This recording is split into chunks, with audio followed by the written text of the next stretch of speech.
आज हम जिस केस के बारे में पढ़ने वाले हैं वो इतिहास में ही नहीं, इंडियन कॉन्स्टिट्यूशन में भी सबसे ज़्यादा लंबे दिनों तक चलने वाला केस है, जो कि चला पूरा 68 दिनों तक था।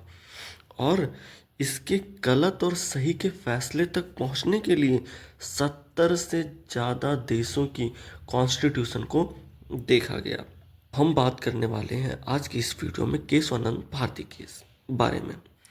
Hello everyone, welcome to civil society. तो आज हम इस वीडियो में जानेंगे कि केशवानंद भारती केस के होने से अपने इंडियन कॉन्स्टिट्यूशन में क्या बड़ा बदलाव हुआ। अब देखें, केशवानंद भारती केस को समझने से पहले हम थोड़े से बैकग्राउंड को समझ लें।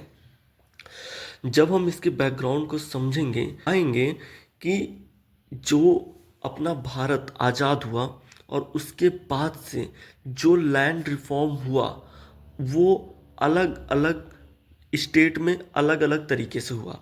जैसे कि हमने पंजाब की बात कर ली, जहाँ पे हमने गोलकनाथ केस को देखा। अब ये एक बात है केरला की, स्टेट ऑफ केरला की बात है। और यहाँ पे क्या होता है कि स्टेट गवर्नमेंट केरला की लाती है एक्ट लैंड रिफॉर्म की 1963 में। अब ये एक्ट लाने का सबसे बड़ी जो वजह थी ना, वो ये थी कि कंसंट्रेशन ऑफ वेल्थ जो है ना, वो डिस्ट्रीब्यूट करना था लोगों के बीच में, एक ही के पास ना रह जाए। तो ये चीज़ हुई।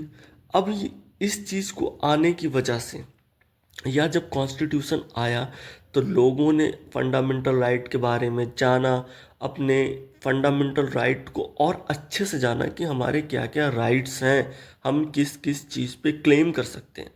तो जब गवर्नमेंट ने इस एक्ट के साथ आई तो वहाँ पर एक इडनीर मठ था, जो कि था कसोरगोड डिस्ट्रिक्ट में। वहाँ पर उसके पास बहुत ज़्यादा लैंड था। अब उस लैंड पर गवर्नमेंट क्या करती है, अपनी अधिकार को बताती है कि इस लैंड पे अब से गवर्नमेंट का अधिकार होगा। जिसके वजह से क्या होता है कि मठ का जो इनकम होता है वो कम हो जाती है और उसके सर्वाइवल पे प्रॉब्लम आने लगती है। तो उस मठ के जो कह सकते हैं कि आप हेड थे, केशवानंद जी, उन्होंने केस कर दिया। जब उन्होंने केस किया, देखें, अब यहाँ पर एक सबसे बड़ी पॉइंट आपको जानने को मिलेगा कि उस केस को लड़ते हैं नाना भाई पालकी वाले। और ये केस आता कब है? मार्च 1970 में। अपना पिटिशनर मतलब केशवानंद भारती जी इस केस को सुप्रीम कोर्ट तक लेकर पहुंचते हैं। तो पिटिशनर साइड से दो सबसे बड़े सवाल पे इस केस को लड़ा गया।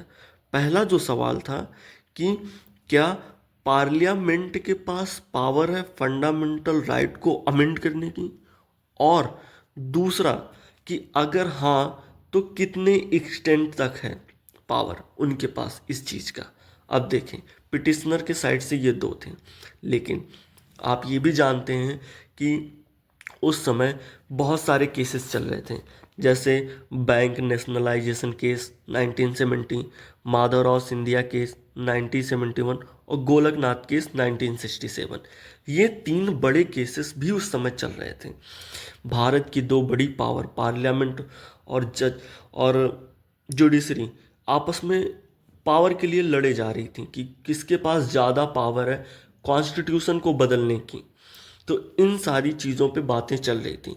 अब यहाँ पर गोलकनाथ केस में सुप्रीम कोर्ट कहती है कि पार्लियामेंट के पास पावर है कि वो कॉन्स्टिट्यूशन को अमेंड कर सकती है, लेकिन उस पर कुछ रिस्ट्रिक्शन भी लगाती है कि हाँ, थोड़े बहुत रिस्ट्रिक्शन लगाती है किस चीज़ की वजह से कि ये ना हो। अब इस रिस्ट्रिक्शन को क्या करती है, पार्लियामेंट ओवर रूल्ड करना चाहती है, तो वो लेके आती है 24th constitutional amendment act, 25th constitutional amendment act और 29th कॉन्स्टिट्यूशनल अमेंडमेंट एक्ट। ये तीन बड़े अमेंडमेंट वो लाती है कॉन्स्टिट्यूशन के अंदर, ताकि वो सुप्रीम कोर्ट के जजमेंट को ओवर रूल कर सके। अब ये तीन बड़े जो अमेंडमेंट होते हैं इसको भी हम समझ लेते हैं कि ये क्या है एक्चुअली। तो जो 24 है वो क्या कहता है कि पार्लियामेंट हैज़ पावर, पार्लियामेंट के पास पावर है कि वो अमेंड कर सकती है any provision of the constitution को।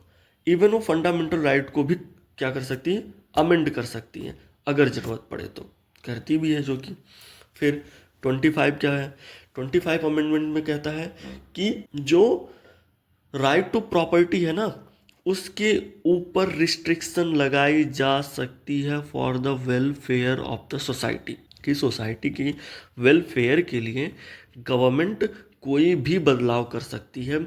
और जो ज़मीन हम अपने अधिकार में लेंगे उसका मुआवजा कितना दिया जाएगा यह भी गवर्नमेंट तय करेगी, ना कि सुप्रीम कोर्ट। दो हमने समझ लिया अमेंडमेंट। अब तीसरा अमेंडमेंट आता है 29th अमेंडमेंट, जहाँ पे क्या कहता है, करते हैं सरकार कि लैंड रिफॉर्म एक्ट को उठा के 9th शेड्यूल में डाल देती है। अब यहाँ पर बात है समझने की 9th शेड्यूल के बारे में। 9th शेड्यूल क्या है कि इस शेड्यूल में कोई भी एक्ट चला जाए तो उसे एक इम्यूनिटी मिल जाती है कि उसके ऊपर जुडिशियल रिव्यू नहीं हो सकती है। ये 3 बड़े बदलाव करती है ये। अब देखें इस केस को समझते हैं कि ये केस होता है तो इस केस की वजह से क्या क्या होता है। तो जब ये केस होगा तो यहाँ पर पिटिशनर कहता है कि पहला तो हमारा आर्टिकल 14 वायलेट होगा, राइट टू इक्वलिटी, क्योंकि मैं भी सिटीजन ऑफ इंडिया हूँ भाई। फिर वो कहता है कि आर्टिकल 19(1)(f होगा वायलेट, वो क्यों, क्योंकि राइट टू प्रॉपर्टी सबके पास है, मेरे पास भी है। अब आर्टिकल 25 और 26 भी यहाँ पर वायलेट होगा। 26 क्या है कि उसके पास एक सिटीजन के पास राइट है इस्टेब्लिश करने के लिए कोई भी रिलीजियस या जो है कि किसी भी चैरिटी पर्पज के लिए एक इंस्टीट्यूट, क्या है कि उसके पास एक सिटीजन के पास राइट है इस्टेब्लिश करने के लिए कोई भी रिलीजियस या जो है कि किसी भी चैरिटी पर्पज के लिए एक इंस्टीट्यूशन को डालना। ये आर्टिकल 26 कहता है। 25 क्या कहेगा कि हमारे पास भाई पूरी तरह से आज़ादी है कि हम किसी भी प्रोफेशन को फॉलो करें या किसी भी हम रिलीजन को फॉलो करें या हम किसी भी रिलीजन की प्रैक्टिस करें या किसी भी रिलीजन को हम माने, ये हमारे पास राइट है। और ये सारे जो है कि ये एक्ट वायलेट कर रहा है। तब अब जब इतनी सारी बातें जब हो गई तो अब क्या होगा, तब देखिए क्या होता है कि अब हमने पिटिशनर के तरफ से सारी चीज़ें समझ ली। अब हम गवर्नमेंट की तरफ से समझते हैं। गवर्नमेंट पहले सवाल का जवाब देती है कि जो can parliament amend the fundamental right. हमने 2 सवाल किए थे कि पहला कि क्या पार्लियामेंट के पास पावर है कि वो कॉन्स्टिट्यूशन की किसी भी चीज़ को, किसी भी आर्टिकल को बदल सकती है, और अगर बदल सकती है उसमें बदलाव ला सकती है तो किस एक्सटेंट तक ला सकती है। तो हाँ, उसमें सुप्रीम कोर्ट का जजमेंट आता है कि जी हाँ, गवर्नमेंट किसी भी आर्टिकल को बदल सकती है। और इसी के साथ साथ उन्होंने 24th अमेंडमेंट एक्ट को भी वैलिड ठहरा दिया, क्योंकि वो बात करता है ना कि parliament has power to amend any provision of the constitution. अब देखें, एक तो सही हो गया। दूसरा वो कहता है, दूसरी सबसे बड़ी बात जो वो कहते हैं कि आप अपनी शक्तियों का इस्तेमाल इस तरह से करेंगे कि बेसिक स्ट्रक्चर ऑफ कॉन्स्टिट्यूशन को किसी भी प्रकार का ठेस ना पहुंचे। अब यहाँ से उभर के आता है doctrine of basic structure. If you want to know about the doctrine of basic structure of constitution तो आप पेज को फॉलो करें, कमेंट करें हमें, हम इस चीज़ में आगे बात करेंगे। धन्यवाद।